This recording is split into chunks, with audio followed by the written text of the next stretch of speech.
The race for South Carolina's next governor is heating up almost a week before the June 9th primary. This weekend, President Donald Trump weighed in on the first time, formally endorsing Lieutenant Governor Pamela Evette and hinting that Henry McMaster Jr. will be her running mate. Our Nate Stanley spoke with a political expert today and joins us live with more. Nate.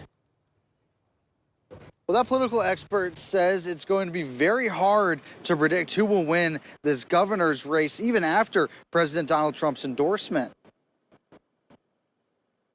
Really been a wild ride through the gubernatorial race.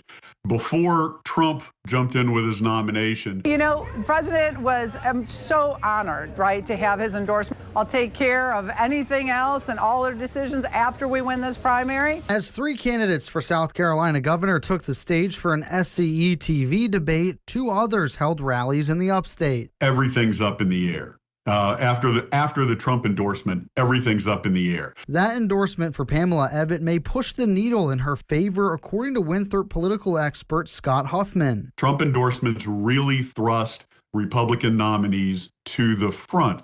But no matter what Evette's team says, this looks like quid pro quo. Now, it may hurt feelings. It may not have been quid pro quo. That doesn't matter. What matters is what it looks like. The debate on Monday was attended by half of the race, with Alan Wilson, Rom Reddy, and Evette all skipping out. With Trump's endorsement, Huffman says Evette might not show up to any others. She wouldn't have needed to debate.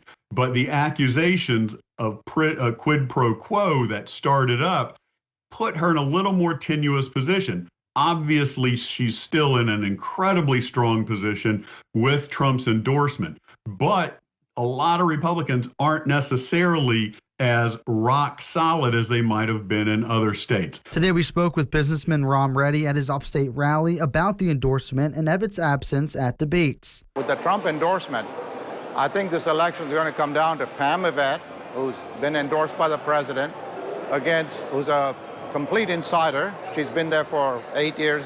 McMaster's been there 10 years. So the question is, are we going to have a McMaster dynasty?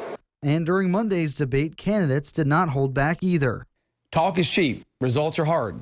And one of the things I at least applaud everybody here tonight is just showing up and talking about what really matters. And one other thing that Huffman pointed out was the historic early voting turnout. He said if you have early voted and you've cast your ballot, but you would like to change who you cast your ballot for, unfortunately, you can't do so at this point. He says your best bet is to get your friends and family on board. Reporting in Greenville, Nate Stanley, WYFF News 4.